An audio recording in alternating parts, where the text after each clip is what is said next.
Hello everyone and welcome back to my channel. So आज का जो हमारा टॉपिक है बेसिकली ये है the second part of the topic the first cities. So इसके फर्स्ट पार्ट में हमने डिस्कस किया था इंडस वैली सिविलाइजेशन के बारे में, जिसमें बेसिकली दो मेन सिविलाइजेशंस थी, हड़प्पन सिविलाइजेशन और मोहनजोदारो। और हमने ये भी जाना था कि क्यों जो पुराने ज़माने में लोग थे बेसिकली अर्ली ह्यूमंस, जिनके बारे में हम ऑलरेडी डिस्कस कर चुके हैं, वो रिवर्स या फिर जो वाटर बॉडी हम बोल सकते हैं उसके आसपास सेटल होना प्रेफर करते थे। तो ये सब हमने डिस्कस किया था। देन एक्सटेंट यानी कि कितने दूर तक जो इंडस वैली सिविलाइजेशन है वो स्प्रेड हुआ था, वो जाना था। एंड देन मेन साइट्स के बारे में जाना था कि कौन कौन से मेन साइट्स थे और इम्पॉर्टेंट आर्कियोलॉजिकल साइट्स थे और कहाँ कहाँ वो पाए गए हैं। सो इस पार्ट में, that is the second part, हम स्टार्ट करेंगे cities of the Indus valley civilisation से। So let's get started. So most cities were very well planned. तो ज़्यादातर जो सिटीज़ थी वो बहुत अच्छे तरह से प्लान थी। वेल प्लान यानी कि एक अच्छे मैनर में, वेल मैनर में जो अरेंजमेंट होता है वो वहाँ पर सिटीज़ का था।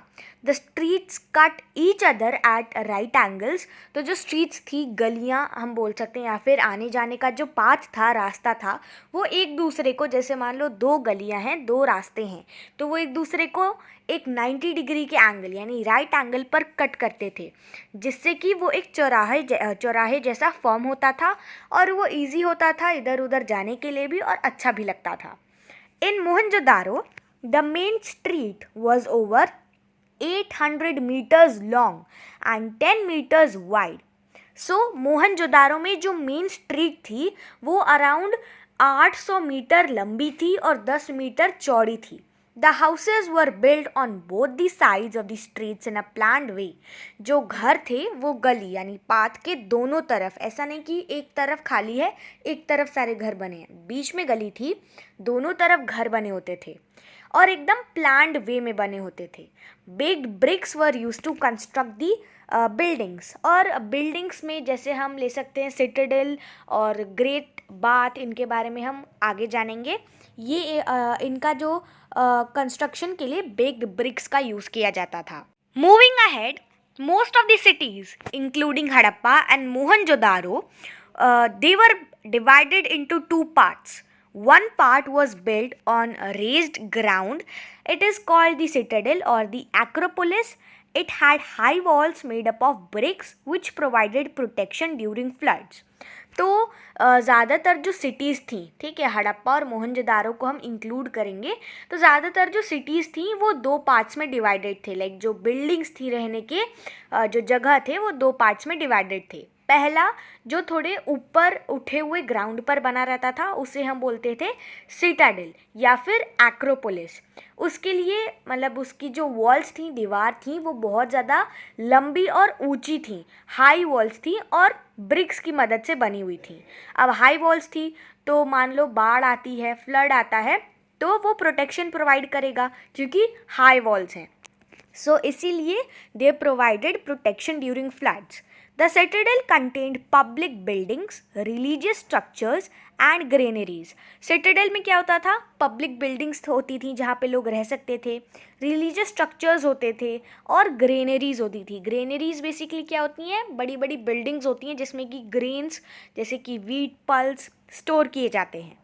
The ruler and the ruling class consisting of rich merchants and priest probably lived there. तो जो रूलर्स थे, जो वहाँ के हम बोल सकते हैं उस समय के जो वहाँ पर रूल करते थे, या फिर जो वहाँ पर लोग उनको किंग की तरह मानते थे, वैसा ट्रीटमेंट देते थे, या फिर जो रूलिंग क्लास लोग थे, और रिच मर्चेंट्स भी उसमें इंक्लूड होते हैं, या फिर जो प्रीस्ट जो पूजा वूजा करते हैं, वो प्रोबेबली माना जाता है अभी के सारे एविडेंसेस से अनुमान लगाकर कि वहाँ पर रहते होंगे। Other part called the lower town was at a lower height but much bigger in area. It had small buildings and houses of common people. अब यहाँ पर हमने अदर पार्ट की बात क्यों की? क्योंकि ज़्यादातर जो सिटीज़ थी IVC में, इंडस वैली सिविलाइजेशन में, हड़प्पन सिटी और मोहनजोदारो को इंक्लूड करके वो बेसिकली रहने के लिए दो पार्ट में उन्हें डिवाइड किया गया था। पहला सिटाडेल या फिर एक्रोपोलिस बोलो आप, हमने उसके बारे में डिस्कस कर लिया। अब दूसरा पार्ट आता है lower town. which was basically the lower town was at a lower height but much bigger in area. तो जो लोअर टाउन था उसकी वॉल्स की हाइट छोटी थी लेकिन लोअर टाउन बहुत ज़्यादा बड़े एरिया में फैला था. It had small buildings and houses of the common people. अब देखो कॉमन पीपल यानी कि वो चीज़ वहाँ पर कॉमन है, जो लोग कॉमन हैं वो वहाँ पर रहते थे. उनकी कम प्रोटेक्शन थी as compare to the rulers and ruling class people and the priest and the rich merchants. उनके कंपैरिजन में जो कॉमन पीपल थे वो लोअर टाउन में रहते थे और उनकी प्रोटेक्शन के लिए मतलब उतनी प्रोटेक्शन नहीं थी क्योंकि वॉल्स हाई नहीं थी, जो दीवारें थी वो थोड़ी छोटी थी हाइट में और ये ज़्यादा एरिया में फैला था क्योंकि वो वहाँ पर आम लोग रहते थे, कॉमन पीपल रहते थे. The citadel. So the ruins of many buildings have been found on the citadel in Harappa and Mohenjo-daro. In Mohenjo-daro, the largest building is the granary. तो जो ruins थे ज़्यादातर buildings के वो citadel में पाए गए हैं, ठीक है, एक्सकेवेशंस के बाद हड़प्पा और मोहनजोदारो में. अब मोहनजोदारो की जो लार्जेस्ट बिल्डिंग थी उस समय की वो ग्रेनरी थी. ये आपको याद रखना है that in Mohenjodaro the largest building is the granary. अब ग्रेनरी क्या है? एक ऐसी बिल्डिंग बड़ी सी जहाँ पर ग्रेन्स स्टोर किए जाते हैं जैसे कि वीट, पल्स, ये सब. अब ये भी पूछा जा सकता है ग्रेनरी को डिफाइन करने के लिए, तो आप आसानी से कर सकते हो. इसका ये भी क्वेश्चन बन सकता है that in Mohenjodaro the largest building is the dash. फिलिप्स के फॉर्म में आ सकता है, MCQs आ सकता है, कैसे भी आ सकता है, तो ये आपको याद रखना है. A palace like building has also been discovered. Another building nearby was probably used as a meeting hall. तो एक पैलेस यानी कि जो बड़े बड़े हम बोल सकते हैं बंगले या फिर महल टाइप होता है ना वो. सो महल जैसा ही एक बिल्डिंग भी वहाँ पर डिस्कवर किया गया है. अब जो बाकी का एक बिल्डिंग है उसके बगल में ही वो ये अनुमान लगाया गया है प्रॉबेबली यानी कि शायद से उसे मीटिंग हॉल की तरह बेसिकली उसमें मीटिंग्स कंडक्ट कराई जाती होंगी और उसे मीटिंग हॉल की तरह यूज़ किया जाता होगा. अब यहाँ पर आप देख सकते हो, यहाँ पर एक पिक्चर है अ सिटाडेल एट मोहनजोदारो जो कि थोड़े यहाँ पर रेज्ड ग्राउंड्स, थोड़े उठे ग्राउंड्स पर बना हुआ है सिटाडेल और उसकी हाई वॉल्स हैं. तो ये प्रेडिक्ट किया गया था या प्रेडिक्ट तो नहीं लेकिन ये अनुमान लगाया गया था, ये सोचा गया था कि प्रोबेबली यहाँ पर जो रूलर क्लास लोग थे और जो प्रीस्ट थे और जो अमीर लोग थे वो यहाँ पर रहते होंगे. Moving ahead, the residents of the city might have gathered here to discuss important issues. सो जो रेजिडेंट्स थे उस सिटी के वो हो सकता है कि उस मीटिंग हॉल में इकट्ठे होते होंगे कुछ इम्पॉर्टेंट इश्यूज़ और काफ़ी सारे हम इश्यूज़ बोल सकते हैं या फिर प्रॉब्लम्स को डिस्कस करने के लिए. The most impressive structure eight Mohenjodaro is the great bath. जो सबसे इम्प्रेसिव स्ट्रक्चर था वो ग्रेट बाथ था. अभी हम आगे पिक्चर भी देखेंगे कि ग्रेट बाथ एक्चुअल में दिखता कैसा था. सो it is basically a rectangular structure and resembles a swimming pool. It is made of baked bricks and has been made watertight with a layer of bitumen or tar. So basically ये एक rectangular structure था, ठीक है, जैसे swimming pool होता है ना थोड़ा अंडरग्राउंड, तो वैसा ये एक रेक्टेंगुलर स्ट्रक्चर था जो कि एक स्विमिंग पूल को रिजेंबल करता है. ये बेक्ड ब्रिक से बना था क्योंकि हमने पहले ही पढ़ा है कि ज़्यादातर जो IVC सिटीज़ थी वो उसमें बिल्डिंग्स बेक्ड ब्रिक से बनते थे. तो ग्रेट बाथ भी बेक्ड ब्रिक से बना था और it has been made watertight with the layer of bitumen और तार. The Great Bath has 2 flights of steps, one on each side. There are 2 rooms on the side for changing clothes. Water was probably drawn from a well and drained out after use. So basically यहाँ पर हमें बता रहे हैं कि जो great bath था उसके ना 2 फ्लाइट स्टेप्स थे, ठीक है, एक साइड पर, और वहाँ पर रूम्स थे उसके साइड में चेंज करने के लिए. अब क्योंकि वो एक स्विमिंग पूल को रिजेंबल करता था तो वहाँ पर बेसिकली लोग उस स्ट्रक्चर का नहाने के लिए बाथिंग पर्पस के लिए यूज़ करते थे. और ये भी अनुमान लगाया गया कि हो सकता है कि एक वेल होता होगा जिससे लोग पानी निकालते होंगे और बाद में जाकर वो सूख गया, ड्रेन्ड आउट मतलब कि वो सूख गया। The great bath was perhaps used for bathing on special occasions. जैसा कि मैंने बताया, ये क्योंकि स्विमिंग पूल को रिजेंबल करता है, सो ये बेसिकली बाथिंग पर्पस के लिए यूज़ किया जाता था। अब यहाँ पर आप देख सकते हो the great bath at Mohenjodaro.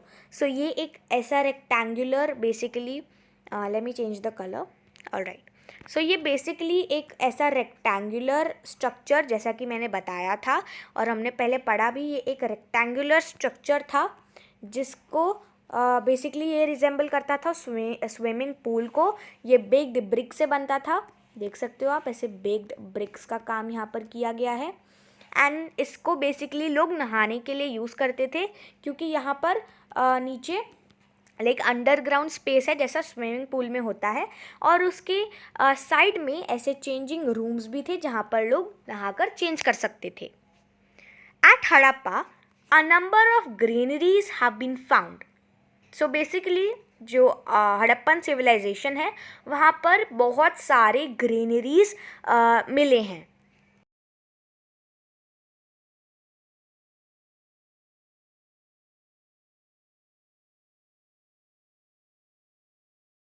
Surplus grain was perhaps stored in them. So जो सरप्लस ग्रेन्स थे वो उनमें स्टोर किए जाते थे, किसमें? ग्रेनरीज में। Circular brick platforms have been found near the granaries. They were probably used to thresh grains. तो बेसिकली एक सर्कुलर यानी कि एक सर्कल से हम बोल सकते हैं एरिया में जो बेग्ड ब्रिक्स थे उनका एक प्लेटफॉर्म बना हुआ होता था ग्रेनरीज के बगल में। They were basically found near the granaries, और उन्हें शायद से मतलब ज़्यादातर हो सकता है कि उन्हें यूज़ किया जाता था ग्रेन्स को थ्रेश करने के लिए। थ्रेशिंग एक प्रोसेस होता है जब हम ग्रेन्स को या फिर जो स्टॉक्स होती हैं ना ग्रेन्स को, उन्हें हार्डली बीट करते हैं रॉक्स पर या हार्ड सरफेस पर, जिससे कि जो अनवांटेड शेफ होता है वो अलग हो जाता है और जो हमारा ग्रेन्स होता है वो अलग हो जाता है। बेसिकली सेपरेशन का एक प्रोसेस है। Alright, so numerous two-room quarters found near the granaries might have been the houses of laborers.